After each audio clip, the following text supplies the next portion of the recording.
يا أيها الذين آمنوا اذكروا الله ذكرا كثيرا وسبحوه بكرة وأصيلا هو الذي يصلي عليكم وملائكته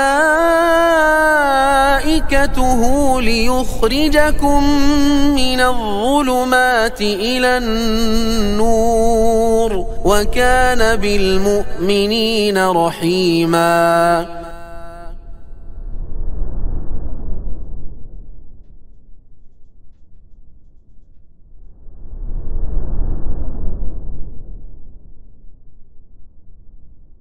Bismillahirrahmanirrahim. Assalamualaikum warahmatullahi wabarakatuh.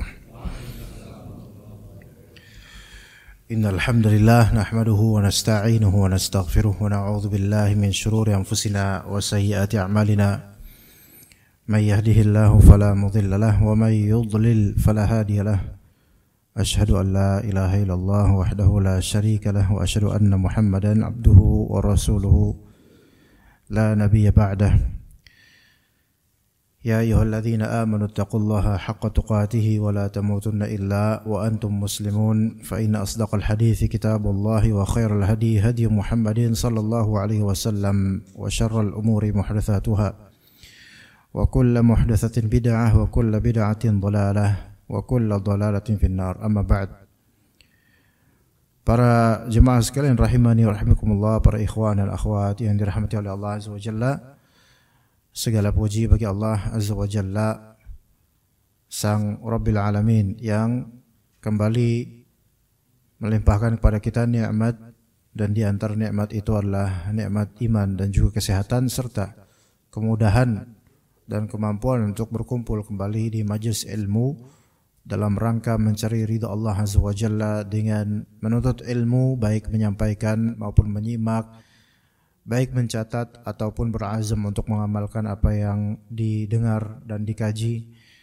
Dan kita memohon kepada Allah Azza wa Jalla semoga apa yang kita usahakan dengan kemampuan yang terbatas ini di majelis ini diganjari oleh Allah Azza wa Jalla di dunia dan terlebih di akhirat.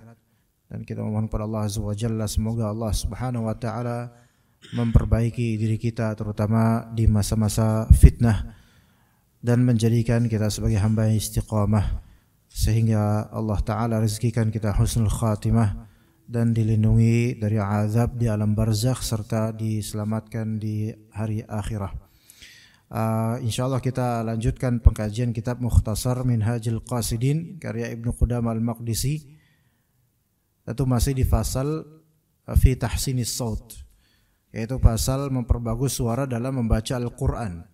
Pada pertemuan lalu kita telah membahas paragraf atau kalimat pertama dari pasal tersebut, yaitu dianjurkannya tahsin as-saut, dianjurkannya wa yustahabbu tahsinul qiraah, dianjurkan memperbagus bacaan Al-Quran. Itu sesuatu yang dianjurkan. Memperbagus di sini biasanya ya karena orang ini memiliki kapabilitas untuk menadakan Al-Quran dengan baik sesuai dengan nada yang layaknya Al-Quran. Namun tidak semua orang mampu untuk berbuat seperti itu, sehingga seseorang menyesuaikan kemampuannya. Nah, kita mulai dari kalimat atau paragraf berikutnya. Kata Ibnu Qudamah rahimahullah, wa yustahabbul israru bil qiraah. Ya, dianjurkan al-israr bil qiraah, dianjurkan membaca Al-Quran secara sir. Apa itu sir? Lawan dari jahar. Sir itu yaitu pelan, lembut suaranya, dianjurkan seperti itu. Dalam sebuah hadis disebutkan, yaitu kalimat yang dinisbatkan kepada Nabi sallallahu alaihi wasallam, fadlu qira'ati sirri ala qira'atil alaniyati ka fadli sadaqati sirri ala sadaqatil alaniyah. Walaupun ini lafal hadis ini tidak tepat sebenarnya. Ya, ini lafal ini ada di kitab aslinya yaitu Ihya Ulumuddin karya Imam Ghazali. Yang maknanya keutamaan membaca Al-Quran secara sir dibandingkan membaca secara terang-terangan adalah seperti keutamaan sedekah rahasia dibandingkan sedekah terang-terangan. Sebelum kita jelaskan kalimat ini, harus diklarifikasi bahwasanya lafal ini bukanlah hadis, melainkan yang sebenarnya hadis adalah kalimat berikut: al-jahiru bil Qur'an kal jahiri bis sadaqah wal musirru bil Qur'an kal musirri bis sadaqah. Ya, semakna, mirip maknanya, yaitu orang yang membaca Al-Quran dengan jahar suara keras itu seperti orang yang bersedekah secara terang-terangan, dan orang yang membaca Al-Quran dengan sir suara pelan itu seperti orang yang bersedekah secara sembunyi-sembunyi. Nah, kalau ini hadis diriwayatkan oleh Tirmidzi, ya, Abu Dawud dan lainnya.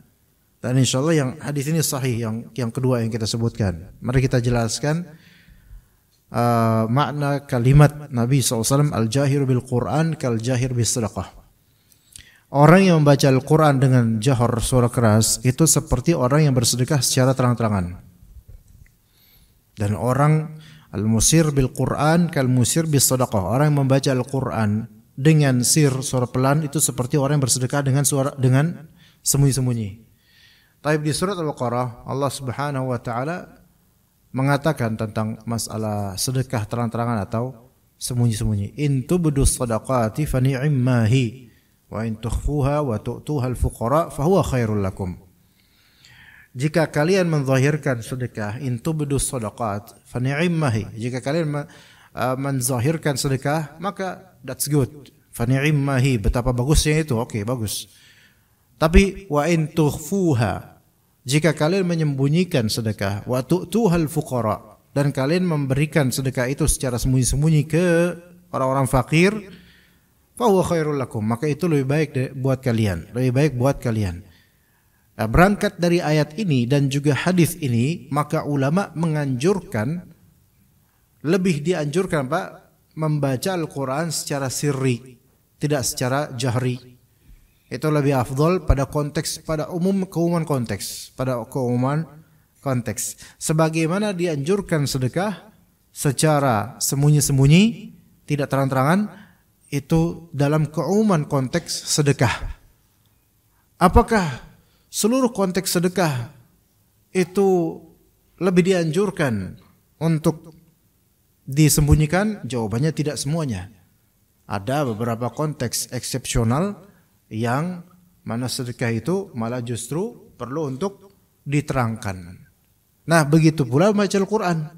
Ada konteks eksepsional yang dikecualikan, yang dianjurkan untuk lebih dikencangkan suaranya.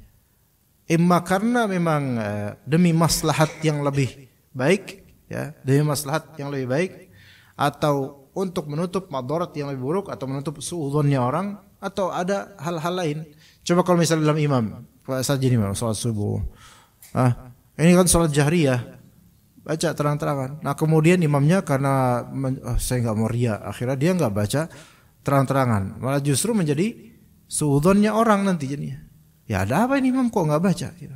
Apa dia nggak ngerti ini imam ini lagi salat subuh bukan salat zuhur gitu? Ya, atau misalnya dalam rangka mengajar tajwid, tahsin, tahfidz, ya, mengajar orang, maka tentu ini mau nggak mau harus apa? Jahar suaranya, ya. Atau mungkin dia dalam konteks pengen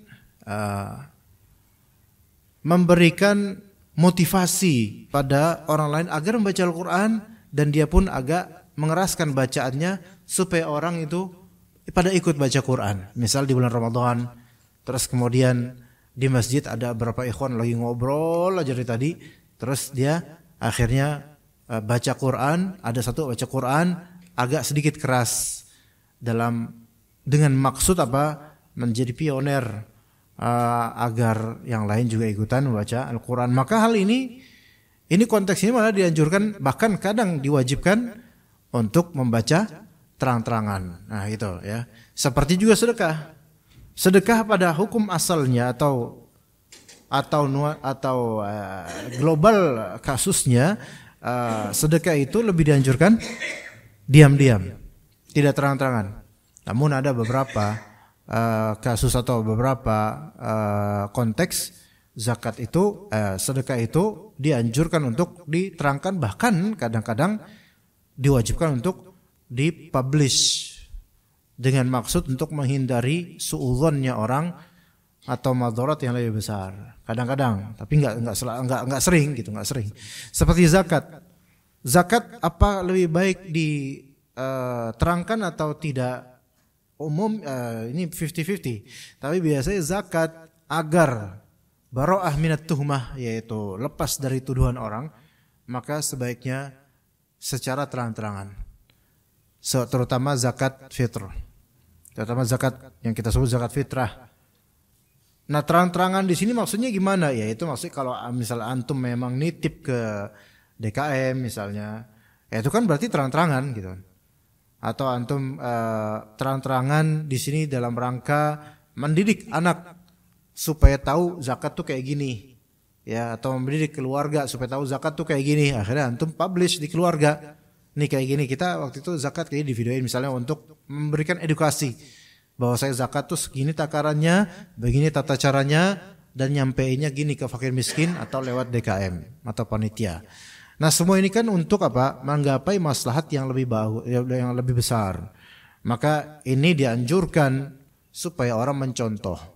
Namun kalau misalnya menjaharkan, ada maksud di situ untuk ujub, untuk pamer, untuk riya, untuk merendahkan orang yang mungkin lebih rendah, maka yang seperti ini menjadi haram. Ya lebih tentu dia harus memilih jalur apa? Sirri, ya sirri. Yaitu tidak terang-terangan. Taib, jadi pada asalnya membaca Al-Quran dianjurkan sirri. Sirri yaitu pada dirinya sendiri, sirri, tidak jahri, tidak terang-terangan. Itu pada hukum asalnya. Kemudian dikatakan oleh Ibnu Qudamah rahimahullah, illa annahu yanbaghi an yusmi'a nafsahu. Ini tidak ada di terjemahan. Melainkan kata Ibnu Qudamah, layak bagi seorang pembaca Al-Quran yang sirri bacaannya untuk memperdengarkan dirinya. Jadi jangan sirri banget sampai nggak ada suara. Seenggaknya untuk dirinya itu dia kedengeran untuk dirinya.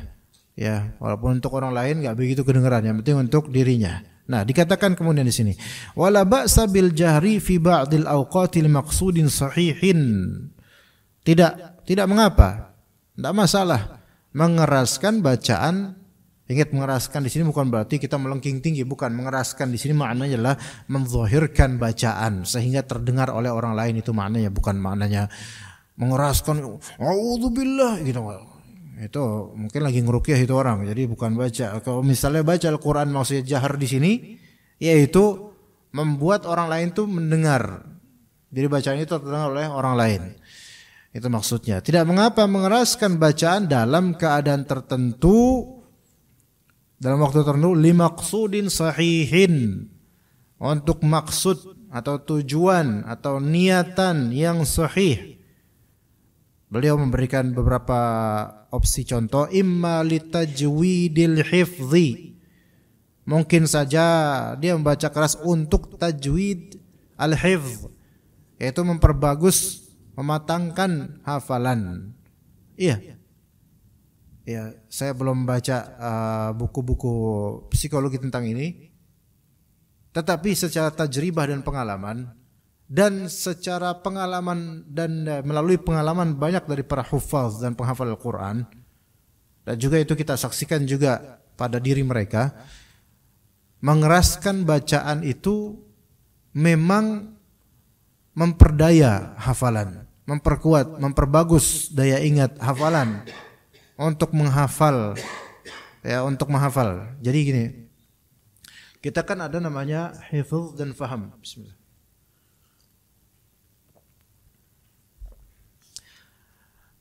Jadi kalau misalnya faham itu kan understanding. Kalau misalnya hifz itu stuffing in memory. Nah, perbedaan ini dua hal yang berbeda. Dua hal yang berbeda. Faham dan hafal. Kadang-kadang memahami lebih susah daripada menghafal. Dan pada beberapa konteks menghafal lebih susah daripada memahami. Tergantung materi sebenarnya itu. Tergantung materi dan juga tergantung pengalaman orang yang mau menghafal atau yang mau memahami. Tergantung juga itu semua relatif. Nah, dua hal ini berbeda jemaah. Faham dan hafal dua hal yang berbeda. Antum bisa jadi hafal apa yang antum tuh nggak paham sama sekali. Bisa jadi. Coba, mohon maaf nih. Boleh jadi, mohon maaf. Boleh jadi antum hafal sejak kecil sampai sekarang ayat kursi tapi antum nggak paham maknanya. Mohon maaf. Ya, tapi hafal. Karena udah dibiasain gitu. Udah melekat. Nah, betapa banyaknya kita memahami sesuatu tapi kita nggak bisa menghafalkannya. Kita nggak bisa ngafalin kode-kode yang kita paham. Kita paham maksudnya apa. Tapi nggak bisa ngafalin. Cuman kadang kalau orang menyebutnya kita keinget. Oh ini kita langsung paham. Karena kita udah paham. Ya, dua hal yang berbeda. Dan kedua-duanya adalah rezeki dari Allah Azza wa Jalla. Siapa yang direzekikan memahami lebih baik, maka dia dapat rezeki yang banyak. Siapa yang direzekikan menghafal lebih baik, maka dia dapat rezeki yang besar. Namun untuk usia, anak kecil lebih mudah untuk menghafal dibandingkan orang dewasa. Lebih mudah di sini, maksud dari lebih mudah adalah lebih cepat untuk melekat, ya, dan lebih long lasting gitu. Ya udah kayak parfum ya, long lasting gitu. Nah kalau misalnya udah makin berusia, makin dewasa itu memahami lebih cepat daripada menghafal. Iya, buktinya bapak-bapak yang usianya sudah middle age ini 50-an gitu atau udah usia yang harus banyak-banyak kembali ke Allah gitu. Itu kalau misalnya ngafalin, aduh Ustaz, ya Allah Ustaz. Aduh, nomor HP saya aja kadang-kadang lupa gitu misalnya.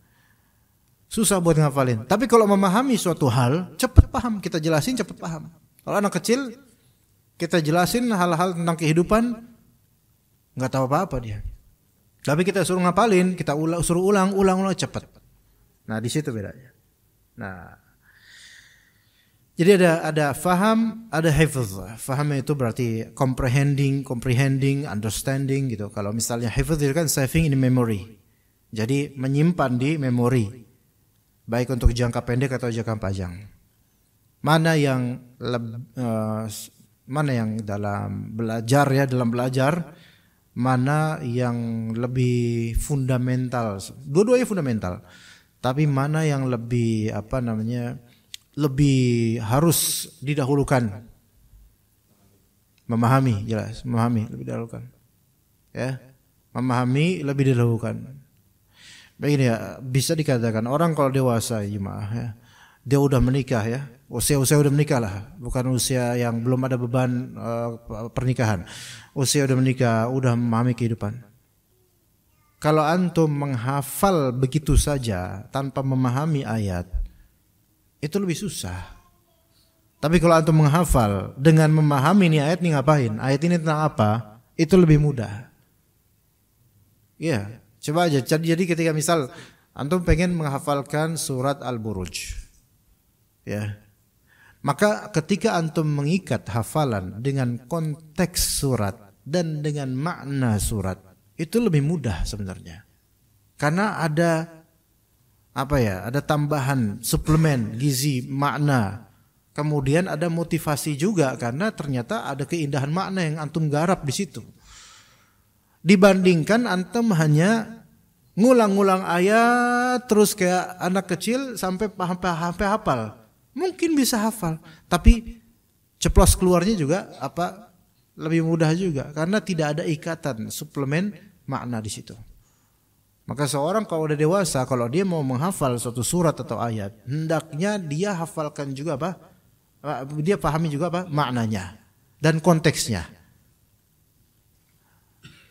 Oke, mungkin bukan Al-Quran. Ya, Al-Quran lebih afdal. Tapi misal zikir pagi petang. Antum mungkin komplain pada diri antum sendiri, ana udah tiap hari nih zikir pagi petang, tapi nggak hafal, harus pakai buku terus, harus pakai aplikasi terus. Sehingga kalau dalam konteks safar, ana lagi di jalan, ana lagi nggak bawa HP, jadi ana nggak bisa zikir pagi petang karena rely on teks gitu, yaitu berdasarkan teks terus ana. Nah ini kan suatu masyaqqah, ini kan kesulitan, ini kan halangan. Maka caranya adalah cobalah antum betul-betul memahami setiap dari lafal-lafal yang antum ucap di zikir pagi petang. Pahami betul-betul dan minta sama Allah supaya terus terintegrasi pemahaman ini dengan lafal gitu. Nah, itu dalam waktu seminggu misalnya, mungkin usia 40 ke atas. Tapi itu konteksnya dapat, maknanya dapat. Itu dalam waktu seminggu hafal loh insya Allah. Hafal. Ya. Karena emang sebagian orang itu betul-betul depending on teks aja gitu, bergantung pada teks aja, sehingga dia itu nggak ada keinginan untuk sampai hafal. Jadi nggak hafal. Kalaupun misalnya Bismillahilladzi la yadurru ma'asmi, ya, harus ke teks lagi gitu. Ya mungkin memang untuk kualitas menghafalnya kurang. Jadi ikat dengan apa? Pemaknaan, tadabbur. Nah orang dewasa biasanya cepat kalau untuk itu. Kalau anak kecil itu karena mungkin memorinya masih, space-nya masih besar gitu kan, sehingga dia untuk saving, untuk menyimpan itu lebih mudah. Kalau kita udah banyak pikiran nih, ya pikiran banyak, cicilan ini itu dan seterusnya, sehingga makanya orang yang coba ayat yang paling panjang di Al-Quran ayat apa? Tentang apa? Tentang hutang di surat Al-Baqarah. Iya, antum kalau misalnya mau ngapalin ayat itu satu ayat itu satu halaman itu satu halaman loh, satu ayat itu. Ya, mau ngapalin itu antum integrasikan dengan nasib antum. Ya, kesedihan antum, ya, keluh kesah antum dalam mencicil hutang. Nah, itu diintegrasikan. Jadi kok ini happening banget di kehidupan saya. Nah, itu jadi termotivasi untuk membacanya gitu, untuk menghafalnya, begitu. Iya. Gitu. Taib. Dan juga pengulangan tiap hari, tiap pekan. Itu pengulangan tersebut berefek pula pada pemupukan supaya tumbuh hafalan tersebut. Oke, sebagian kaum muslimin itu hafal surat Al-Kahfi. Ya. Minimal 1 sampai 10 yang kata Nabi SAW itu, kalau hafal itu maka dia akan terlindungi dari fitnah Dajjal gitu kan. Nah, ini surat Al-Kahf itu banyak yang hafal. Atau setidaknya mungkin tidak hafal secara independen mandiri banget. Melainkan kalau misalnya ada yang baca, dia bisa ngikutin. Saking apa? Setiap Jumat atau malam Jumat dia membacanya. Nah, berarti ini ada efeknya juga kalau dia mengulang. Lebih afdol lagi kalau dia baca tafsirnya dan terjemahannya, terus kemudian dia pahami betul-betul, diintegrasikan ke kehidupannya. Ini lebih bagus lagi. Nah, ini untuk orang yang dewasa. Baik, tadi kita bisa untuk menjaharkan bacaan Al-Quran kalau ada tujuan yang benar, tujuan yang bagus. Misalnya tajwidul hifz, memperbagus hafalan. Ya, memperbagus hafalan dengan penyuaraan. Ya, ternyata volume suara itu bisa berpengaruh juga pada motivasi kita menghafal dan juga pada melekatnya hafalan kita. Itu makanya kita lihat di pesantren-pesantren tahfidz. Rata-rata santri-santri itu ngafalin itu suaranya agak kenceng. Iya, rata-rata gitu. Sambil niat terus hafalin lagi. Dan wallahu alam, tentu anak belum pernah survei, cuman anak pakai persangkaan kuat karena ini pengalaman pribadi dan juga teman-teman. Anak atau santri yang dia ngafalin tenang banget sampai kecil suaranya, dengan santri yang ngotot ngafalinnya itu lebih bagus santri yang ngotot hafalannya, yang ngotot suaranya. Iya. Wa ummihi wa abi wa sahibatihi wa bani, itu lebih kena buat dirinya dibandingkan yang anteng terus nunduk sujud tidur. Nah, ya sebagaimana nasib sebagian dari bapak-bapak di kajian subuh. Ya, kemudian atau kalau misalnya dia mengeraskan sedikit suaranya, liyas rifa'an nafsihil kasala wan naum, yaitu untuk menghilangkan kemalasan atau kantuk. Ya, i'tikaf misalnya, Tadi ya pelan gitu, tapi ngantuk nih. Lalu agak dikencengkan, ditegakkan tubuhnya, dikencengkan suaranya sedikit tanpa mengganggu orang lain, maka ini diperbolehkan dan mungkin dianjurkan bahkan untuk supaya nasyat atau semangatnya itu kembali lagi. Nah, itu boleh. Atau bisa juga liyuqidhal wasnan, yaitu untuk membangunkan orang yang sangat mengantuk. Ya, jadi membaca Al-Quran tapi dalam rangka membangunkan orang yang lagi ngantuk misalnya. Gitu bisa. Atau konteks-konteks lain ya. Misal juga mungkin anak bisa tambahkan.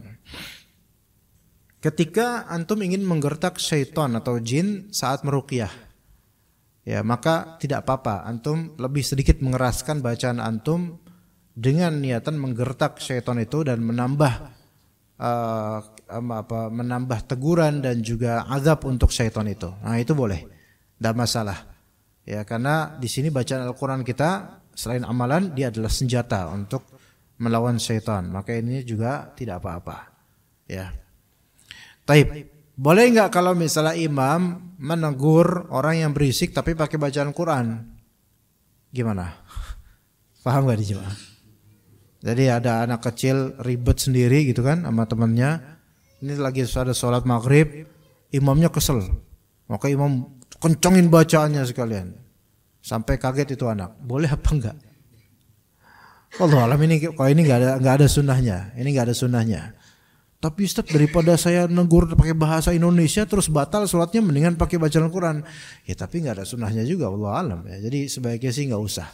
Malah justru itu akan ditafsirkan oleh jemaah. Bener, imamnya lagi kesel nih, seru nih kata jemaah. Ya.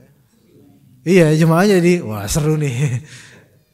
Terusin biar kita lihat nih imamnya keselnya gimana. Jangan. Ini malah jadinya seperti perdebatan ya, anak kecil pakai mainan, yang imam pakai bacaan Al-Quran. Jadi enggak usah ya. Biarin aja. Kemudian dikatakan fa amma hukmul qiraati fis shalah. Adapun hukum bacaan Al-Quran, hukum baca Al-Quran dalam salat. Wa miqdaru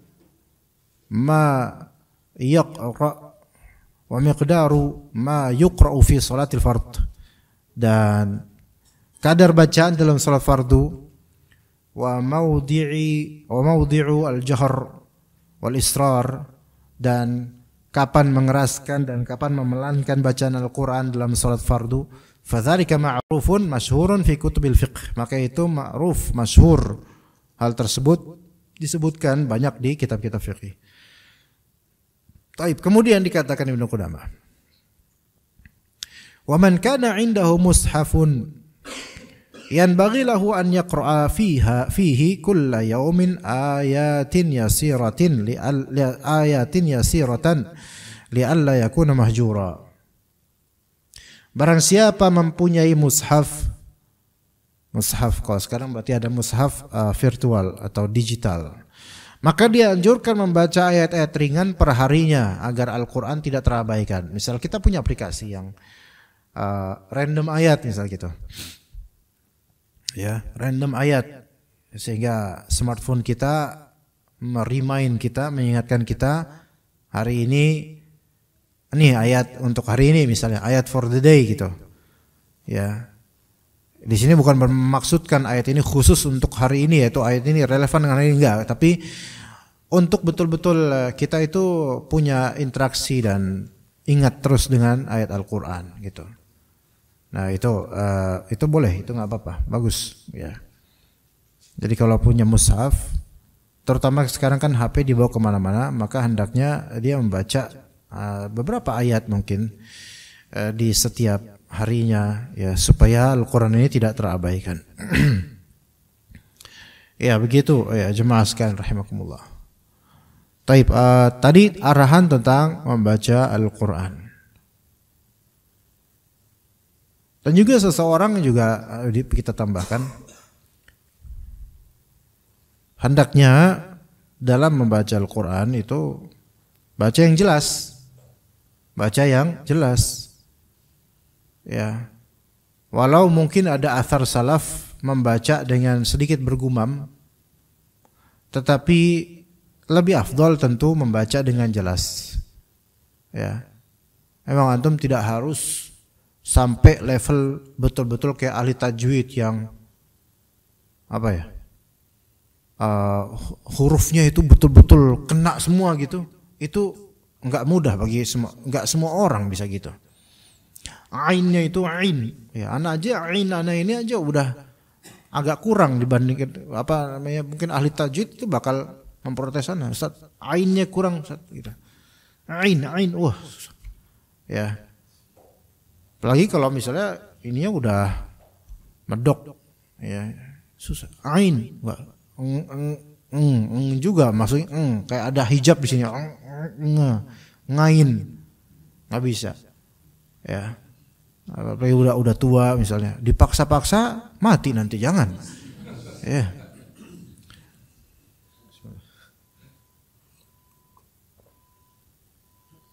Ini jam berapa memang? Tulu ini. Ya, maka tapi seharusnya semestinya jelas bahwa saya antum sedang baca bahasa Arab gitu, bahasa Al-Qur'an. Maka kita di antara bentuk pengagungan kita terhadap Al-Qur'an adalah kita menuansakan kita sedang baca Al-Qur'an, baik gerakan tubuh, tempat, cara baca, gelagat kita, body language kita, itu seperti baca Quran gitu. Maka bersyukurlah orang yang Allah Ta'ala rezekikan dia kemampuan untuk itu. Ya memang kita nggak harus pinter bahasa Arab atau gimana, nggak harus. Tapi ini Al-Quran loh gitu. Ini Al-Quran. Kalau memang bisa kita menuansakan seperti persis baca Quran, lebih afdol. Apalagi yang sudah pinter bahasa Arab misalnya. Itu beda, baca Qurannya dia sesuai itu, lafal-lafalnya bagus. Bismillah, alhamdulillahi rabbil alamin. Ya di situ ada bagusnya, beda dia nih. Apalagi kok ahli tajwid banget ya, masya Allah, beda.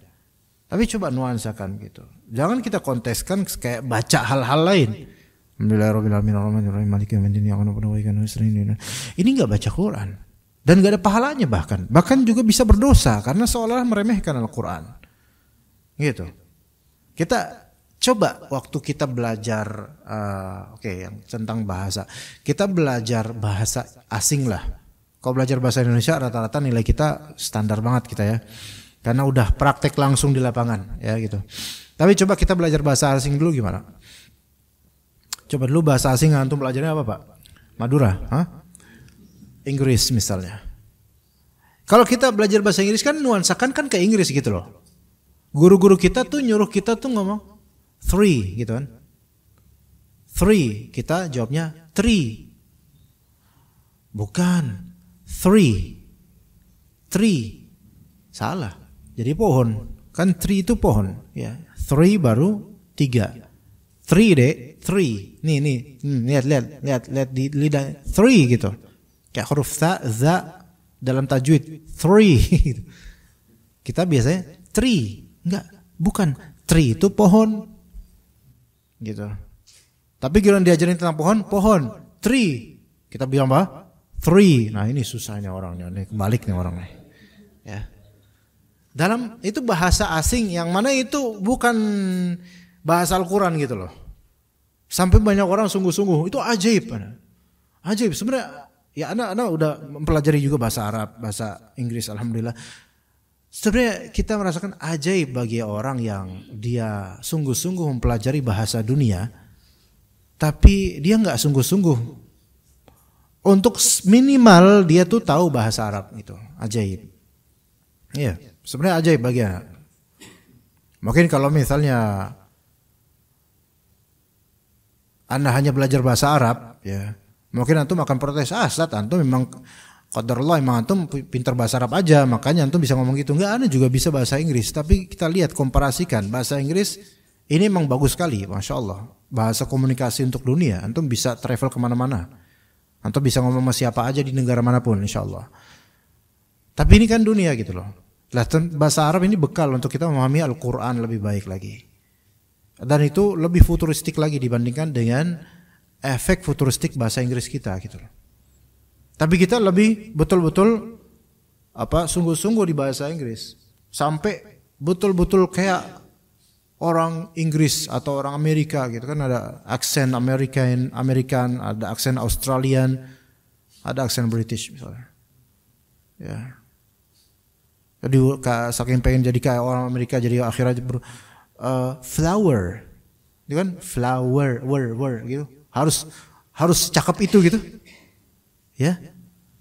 Do you have a flower? Flower. Wah, kau udah word. Canggih gitu. Ngomongnya flower gitu. Kalau kita mah ngomongnya flower gitu kan. Iya. Gitu. Kemudian kita kadang betul-betul ketika nggak tahu suatu lafal, sampai kita korek-korek ini maknanya apa dalam bahasa Inggris misalnya. Ya. Coba, antum bisa nggak nih? Ini apa nih? Coba nih. Ini tebak aja nih, ini supaya hiburan aja. Water battery. Water battery. Coba, water battery. Apa tuh? Coba, ya sok. Siapa yang pintar bahasa Inggris ini? Ya. Water battery.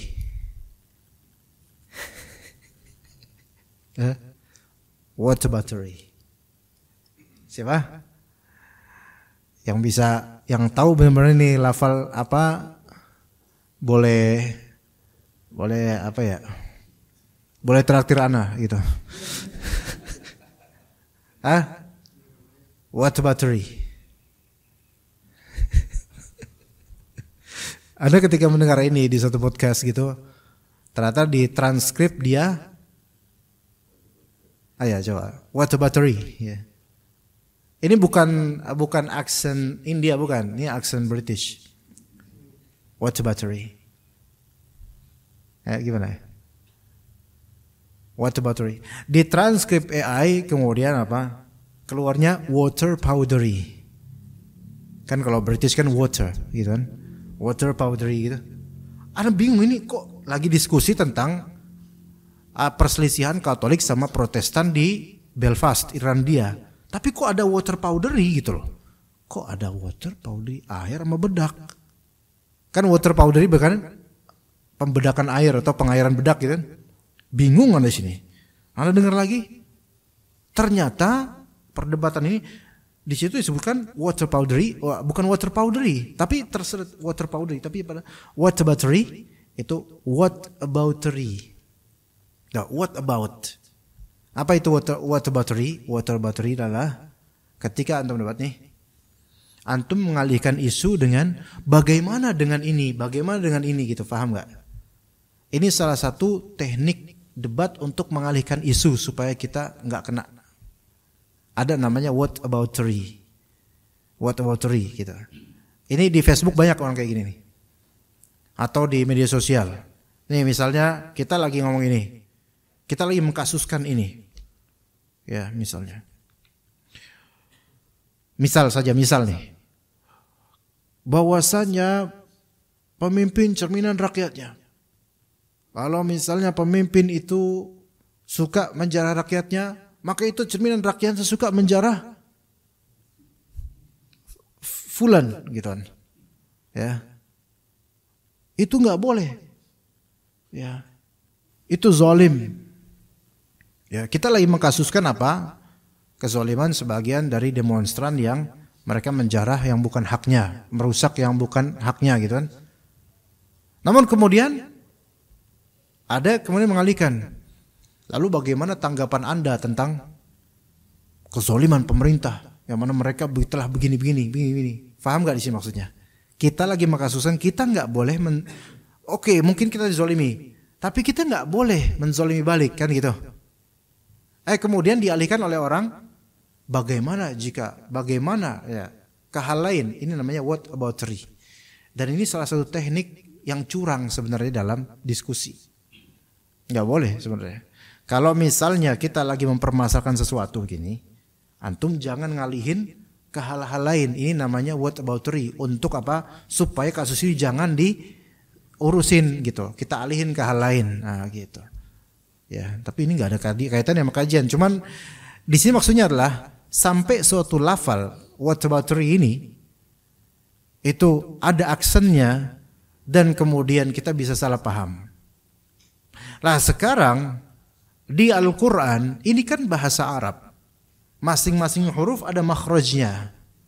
Lah kalau di English aja ada American, ada Australian, ada British, itu semua juga bahkan di British sendiri ada beberapa aksen yang cabang-cabangnya ada. Gitu. Nah, Al-Quran dengan insya Allah mudah, Allah mudahkan. Walaqad yassarnal Qur'an lidzikr, Allah mudahkan.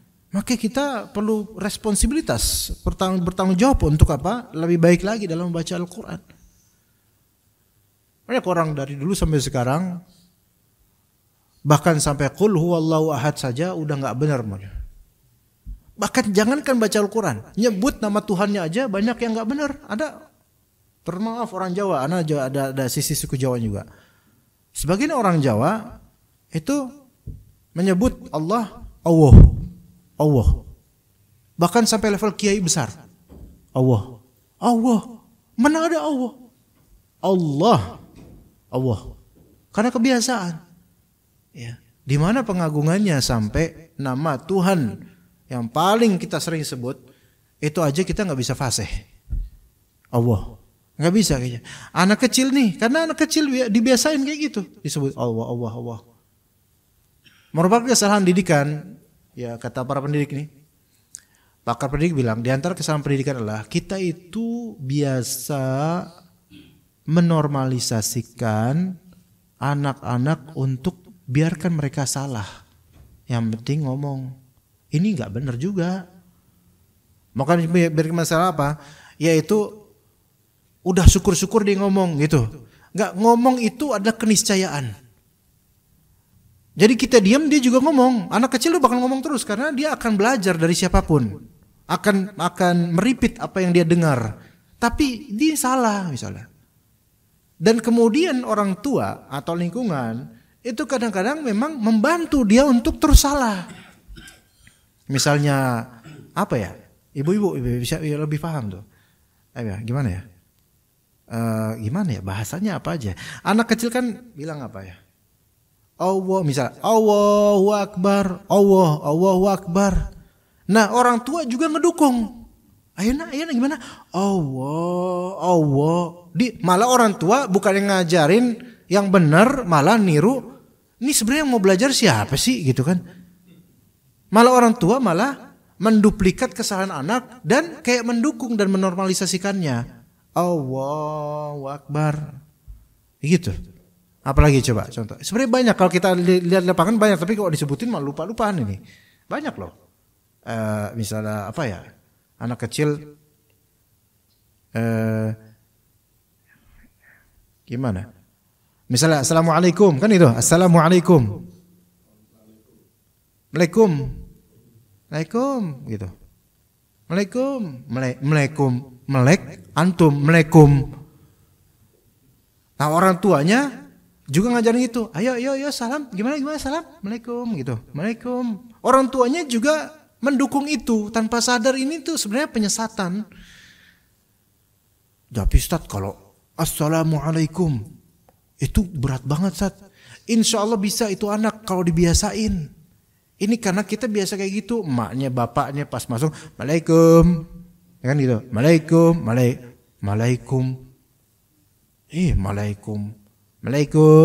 gitu. Kalau bapaknya agak bengis sedikit, Waalaikum. Nah gitu. Anaknya ikut lah. Waalaikum. Malah coba kalau bapak ibunya terbiasa assalamualaikum. Kan kelihatan Masya Allah, waduh assalamualaikum. Anak nanti juga akan niru kok gitu. Assalamualaikum. Ya. Akan niru. Gitu. Dengan lafal mirip kayak orang Arab. Itu kalau laki tuh anak bakal cepet jenggotnya tuh. Assalamualaikum. Iya. Gitu.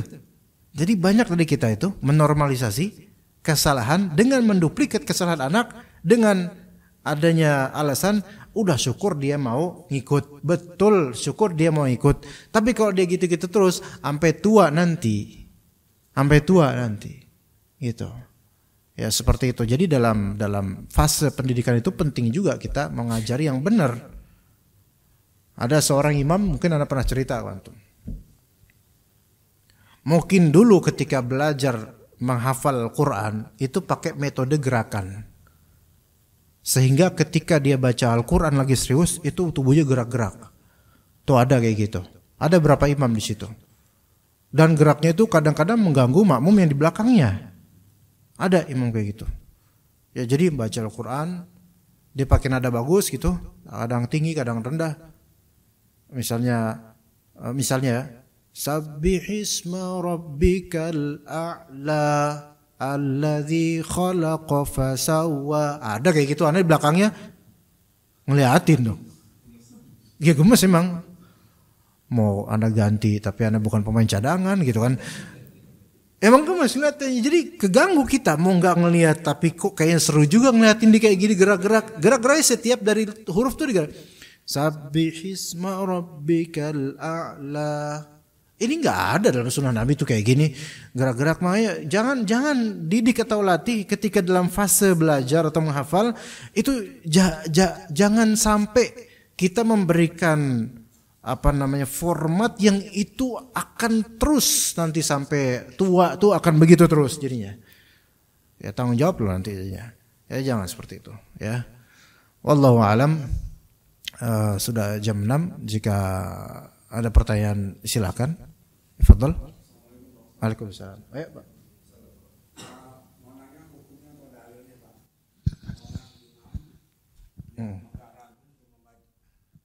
Seorang imam yang agak ragu membaca meskipun dia sudah hafal dia membaca. Untuk menjadi imam itu kan harus yakin Pak ya bacaannya. Nah, ketika dia tidak yakin atau belum mampu untuk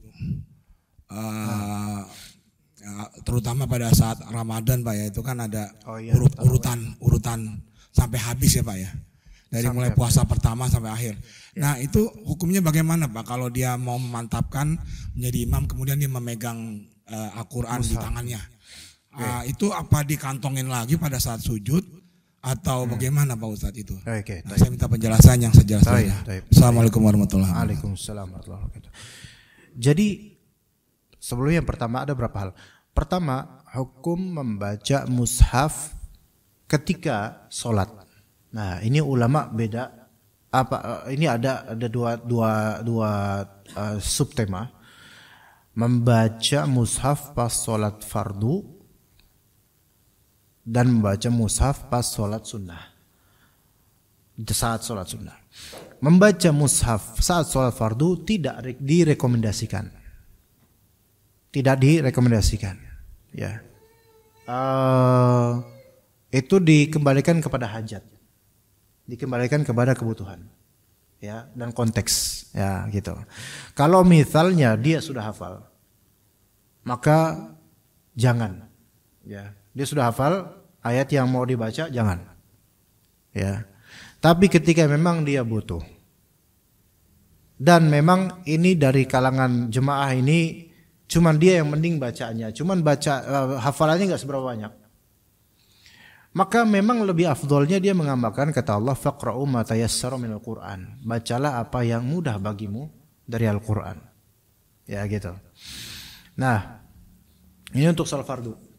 Tapi kalau memang dia berhajat, dia khawatir gitu, khawatir salah, maka diperbolehkan.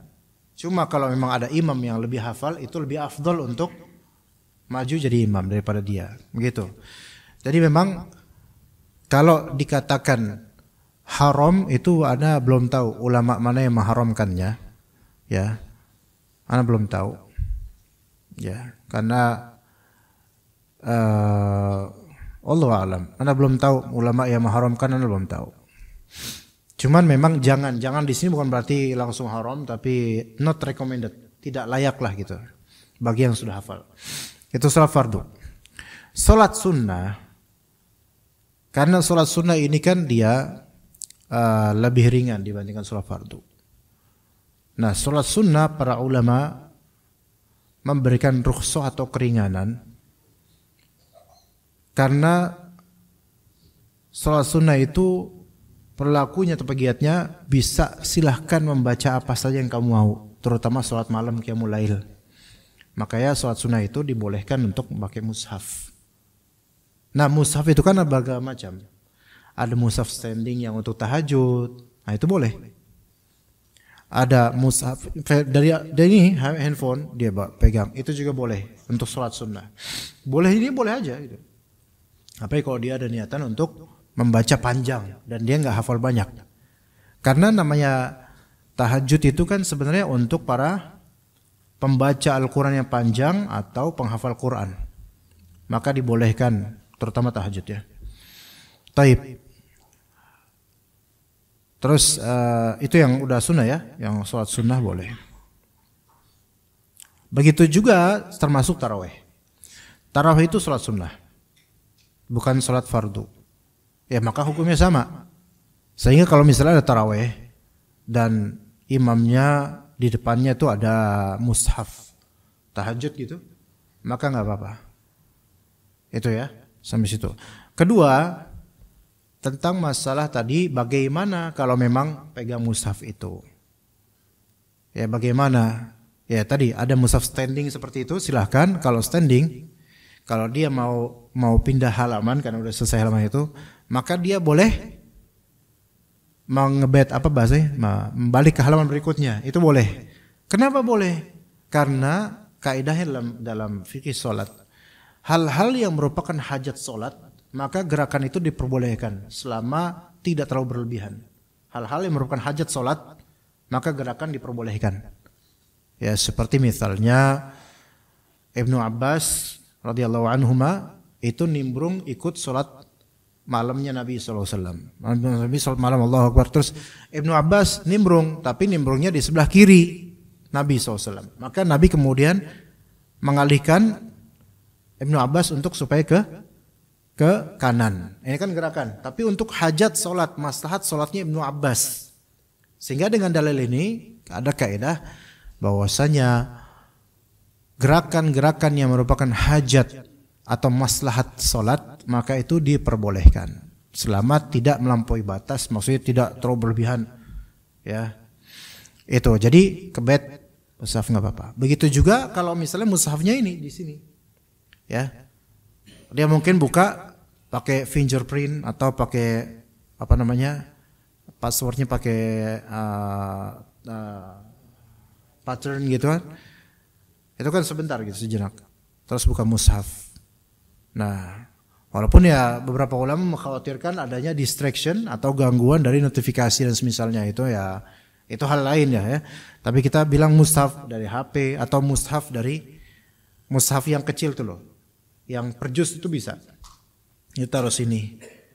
Kalau handphone bisa taruh sini, bisa taruh mana aja, karena hakikatnya mushaf virtual atau mushaf digital itu dia ketika dihilangkan screen mushafnya itu bukan mushaf lagi hukumnya gitu. Jadi ketika kita tutup maka taruh mana aja nggak masalah. Tapi kalau mushaf yang 1 juz per juz atau mushaf yang fisik ya, yang tertulis fisik, maka itu tidak pantas untuk ditaruh di saku celana, apalagi belakang, itu bisa haram bahkan karena itu nanti ketindihan. Tapi itu kita hormati dengan di sini. Ya seperti itu. Itu untuk bagaimana caranya atau penggunaannya dan penaruhannya. Kemudian ada yang 3 tadi apa sih? Yang kurang apalagi satu lagi dia. Coba diingatkan Pak. Satu lagi tadi apa pertanyaan Bapak ya? Hah? Coba apa? Hah? Oh yang urutan bacaan.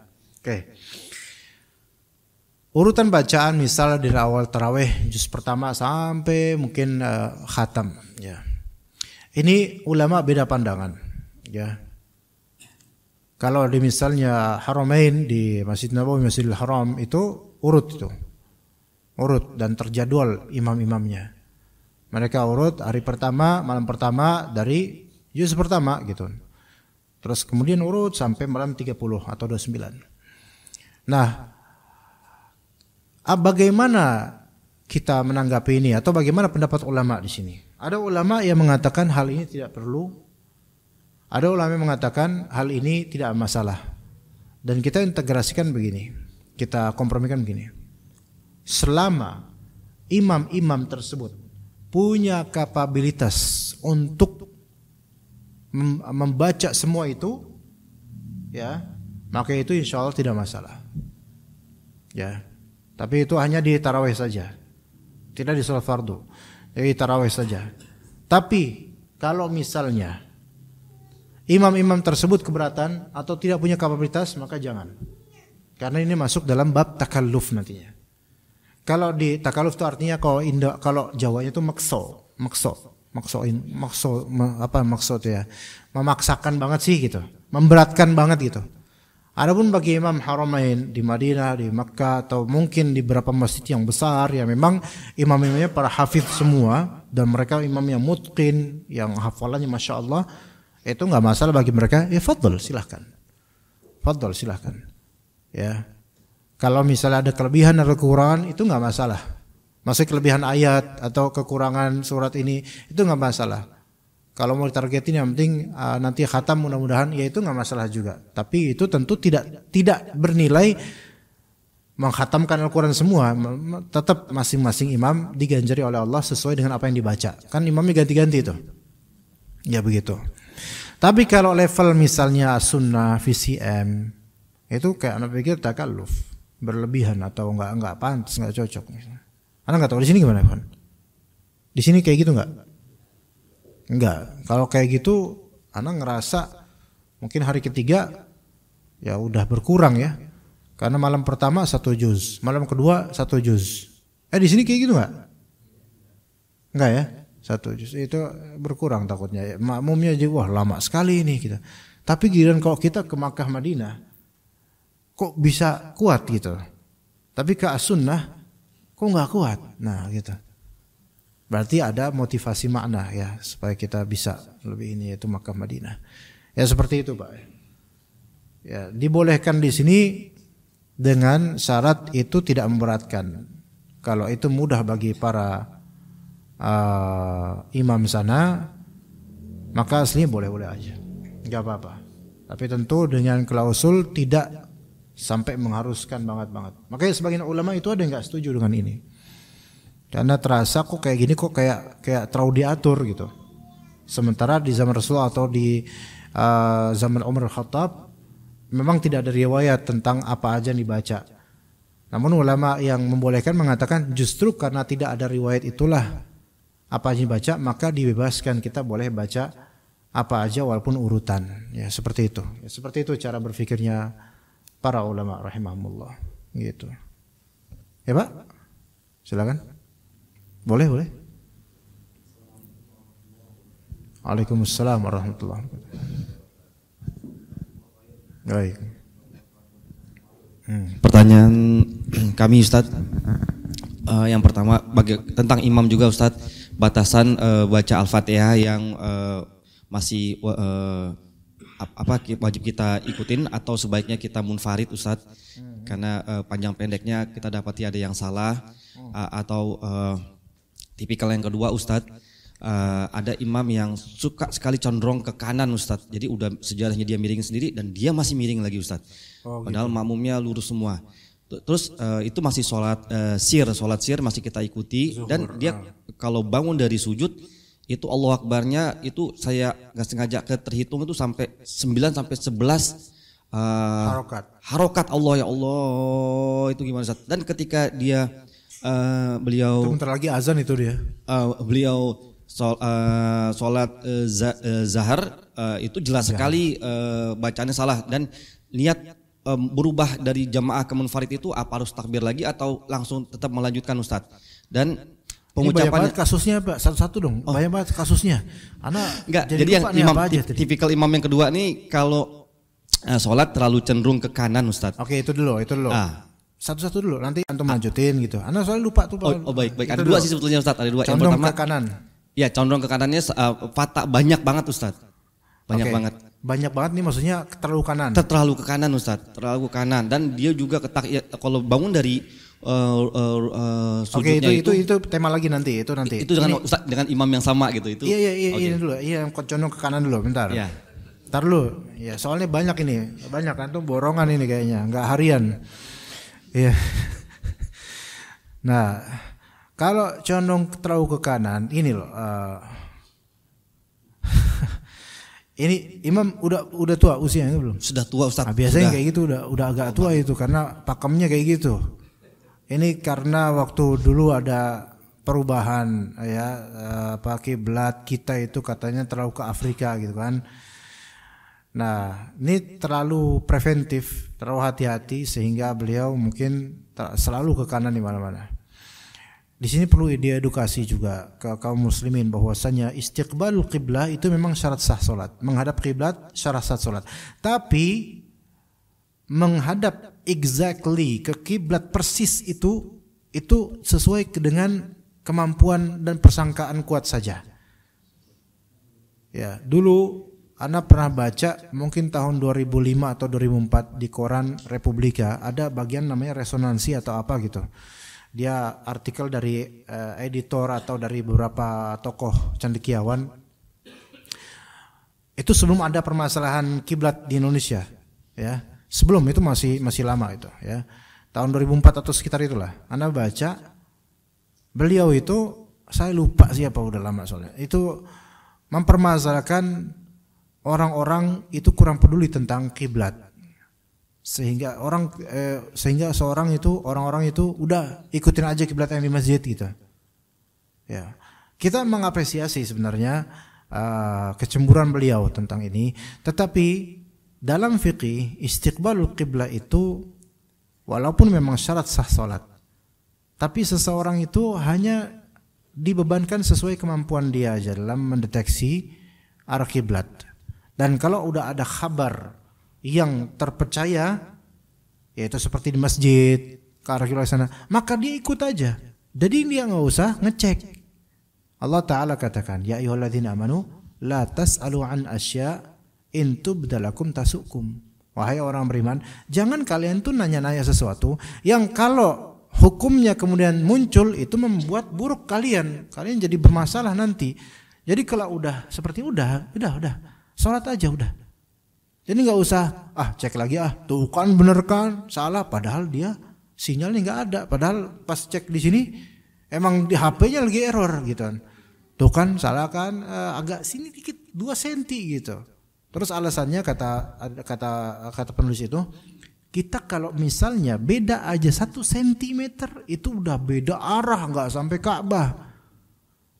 Itu ketika itu memang mungkin kok kiblatnya logis juga ya, Masya Allah sampai seketat itu ya, Masya Allah ya. Tapi kok dipikir-pikir sekarang secara logika ya, susah banget dong berarti 1 senti kan berarti per apa ya, skala berapa itu kan jauh banget. Bisa aja kita malah ke Turki nanti atau kemana gitu, ke India atau kemana gitu kan ya. Nah, jadi untuk istiqbalul qiblah para ulama itu udah menetapkan, fuqaha udah lama menetapkan gini. Orang yang ada di coverage dalam Ka'bah, bukan dalam Ka'bah, di depan Ka'bah seperti di Mataf, di Masjidil Haram, maka itu kalau dia ngeliat Ka'bah wajib dia ke Ka'bah langsung. Ya. Orang yang dalam coverage area Mekah, maka dia cukup ke arah Masjidil Haram. Ini coveragenya Mekah ya, Mekah loh satu kota nih. Maka arahnya ke Masjidil Haram, bukan exactly harus ke Ka'bah banget karena ini agak susah itu kalau udah persis banget titiknya ke Ka'bah banget. Nah, apalagi di luar itu maka lebih luas lagi. Gitu Pak ya. Nah, tapi ini orang tua, udah gitu nggak mau diganti imam keimamannya enggak. Nah itu susahnya situ, nggak bisa itu, takutnya kualat yang ganti dan seterusnya. Nah terus kemudian jemaahnya gimana dong? Maka jemaahnya ikut sholat dia, tapi ikut nggak ini masalah dia? Jemaahnya berarti sayap kanan semua dong berarti? Enggak. Kata Nabi memang innama ju'ilal imamu liyutamma bih. Imam itu dijadikan imam karena untuk diikuti, betul. Tapi diikuti hal-hal yang mubah atau yang sesuai sunnahnya. Adapun hal yang salah dari dia atau tidak tepat itu tidak kita ikuti. Gitu ya, gitu Pak ya. Maka jemaah itu insya Allah sholat tetap sah. Tapi perlu ada orang yang mengingatkan. Cuman kayaknya udah diingetin. Kok firasat ana sih kayaknya Mbak Kakung itu udah diingetin. Cuman ya di hit back balik gitu. Jadi kayaknya nggak bisa deh itu. Ya begitu Pak ya. Gitu. Terus apa tadi yang berikutnya? Tuh kan lupa kan? Masih dengan imam yang sama, kalau takbirnya terlalu lama sekali sampai 11 harokat gitu. Gini, namanya takbir atau tasmi' sami Allahu liman hamidah atau salam assalamualaikum itu semua tidak memakai hukum tajwid, Pak. Ya. Yang memakai hukum tajwid itu cuma bacaan Al-Qur'an. Ya, gitu ya. Adapun bacaan lainnya, takbiratul intiqal, sami Allahu liman hamidah, itu enggak ditekankan tajwid, enggak. Ya, sehingga tapi kalau itu mengubah makna, nah ini bisa berbahaya. Cuma kalau matnya panjang di mana tadi? Dari sujud ke bangun. Dari sujud ke bangun. Di Allah. Gitu. Bukan beliau kan imamnya? Allahu Akbar gitu. Antum hitung 9 harokat, rajin banget antum memang, masya Allah ya. Nah itu sah. Tetapi kalau dia panjangnya di awal, jadi ini bukan hukum tajwid lagi namanya, tapi di hukum bahasa.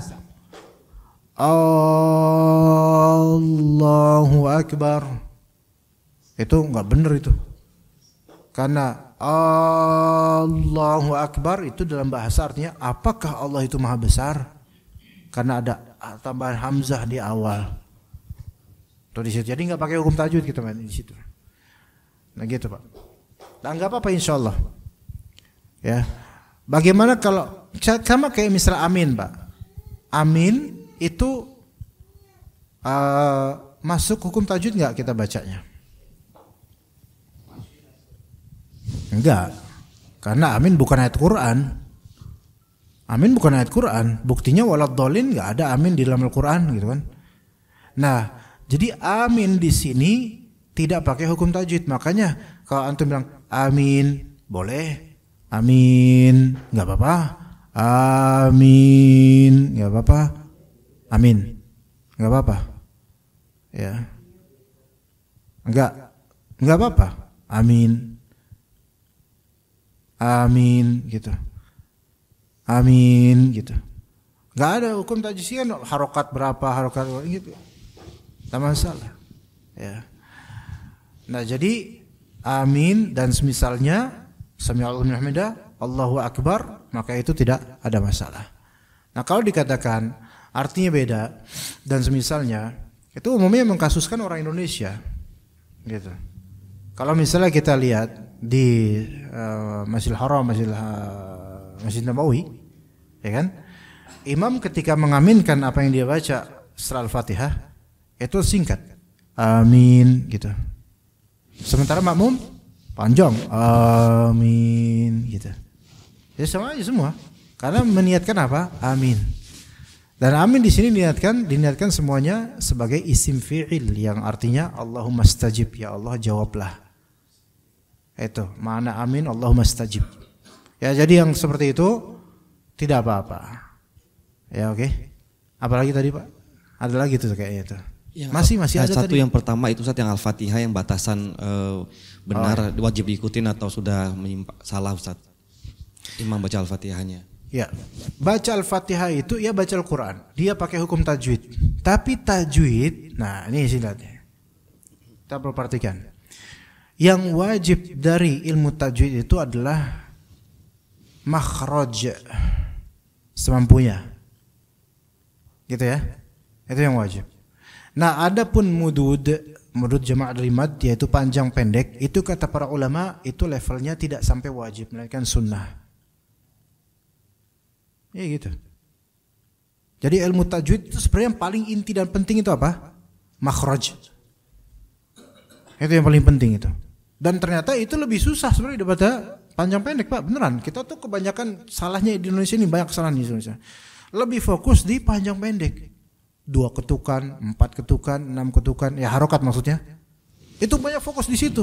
Tapi makhrajnya itu enggak diperbaiki secara tuntas. Ya. Sehingga banyak orang menyangka bahwasanya panjang pendek ini vital banget. Betul, bagus panjang pendek ini. Ada dalam Al-Quran rambu-rambunya. Tetapi ketika seseorang malah justru makhrajnya buruk, itu malah lebih buruk lagi dibandingkan dia tidak memperhatikan panjang pendek. Nah, di sini ada dalam baca Al-Quran ada dua lahan. Lahan itu kesalahan. Ada lahan jali, ada lahan khafi. Dan lahan jali itu berarti kesalahan yang sangat zahir, yaitu suatu pelafalan dengan huruf yang keluar dari makhrajnya sehingga mengubah maknanya. Kayak gitu. Misalnya alhamdulillah dibaca al-kam. Ini enggak ada dalam bahasa Arab alhamdulillah, itu enggak benar. Ya. Alhamdulillah. Ya. Ada yang kedua lahan khafi, yaitu kesalahan yang tersembunyi. Di antaranya adalah panjang pendek yang kurang misalnya. Kepanjangan misalnya. Iya. Yang seperti ini memang tidak benar tetapi masih dimaafkan, maksudnya sah salatnya. Alhamdulillahi Rabbil Alamin.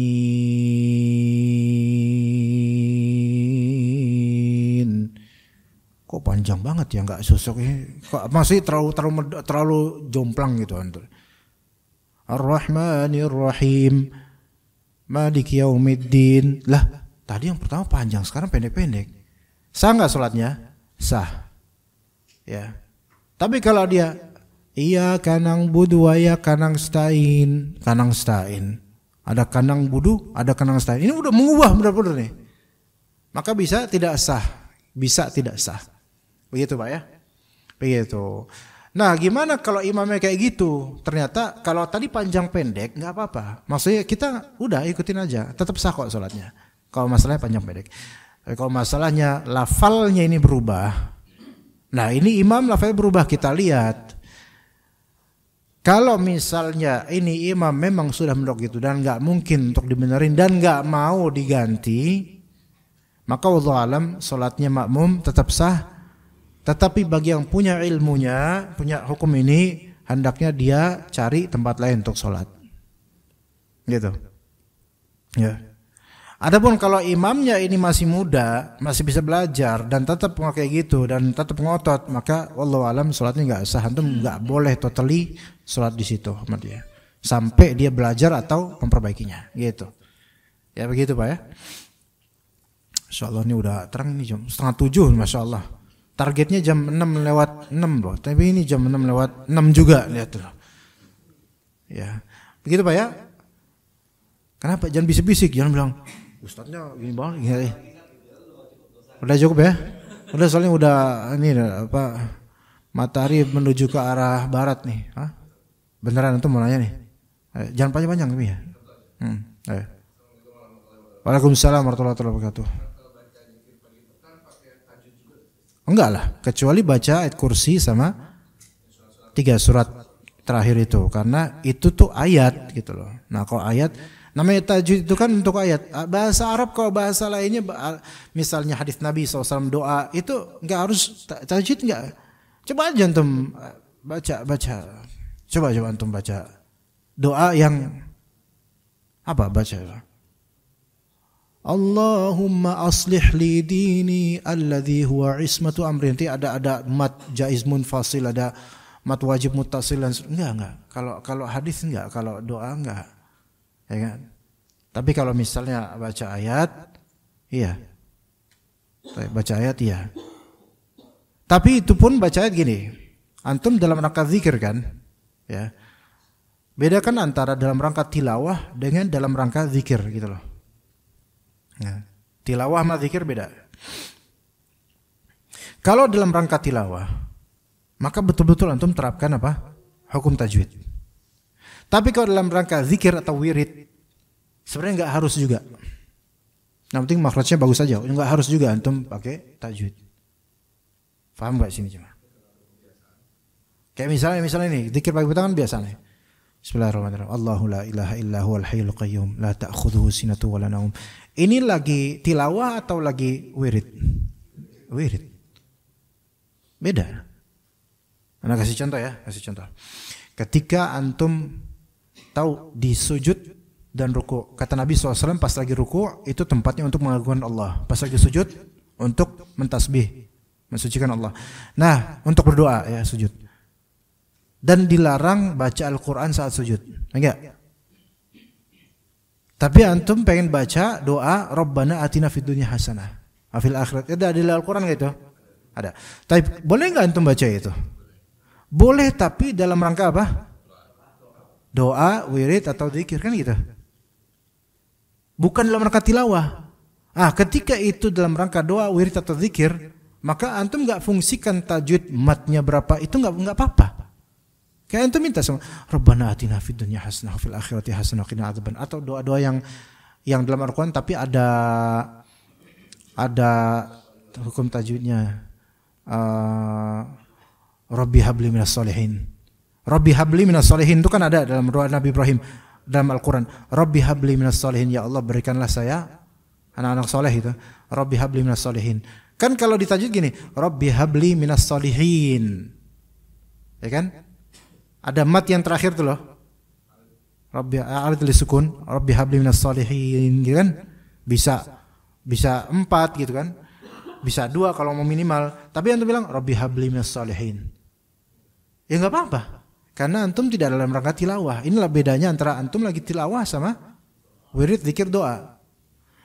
Gitu. Seorang boleh enggak tilawah dia lagi junub? Enggak boleh. Taib. Kemudian misal antum melakukan hubungan dengan istri antum, junub kemudian, terus mau tidur malam dan enggak sempat untuk mandi, berarti dalam keadaan junub. Boleh enggak tilawah? Enggak boleh. Terus antum mau baca ayat kursi sebelum tidur. Maka ini masuk dalam wiritan atau zikir rutinan. Ini enggak harus pakai tajwid gitu. Gitu ya. Itu bedanya seperti itu. Ya, wallahu a'lam, kita cukup sampai sini. Kalau ada yang mau bertanya, tanya aja sama teman di sampingnya. Barakallahu fikum. Wassallallahu ala nabiyyina Muhammad wa ala alihi wa sahbihi ajma'in. Subhanakallahumma wa bihamdika asyhadu an la ilaha illa anta astaghfiruka wa atubu ilaik. Assalamualaikum warahmatullahi wabarakatuh.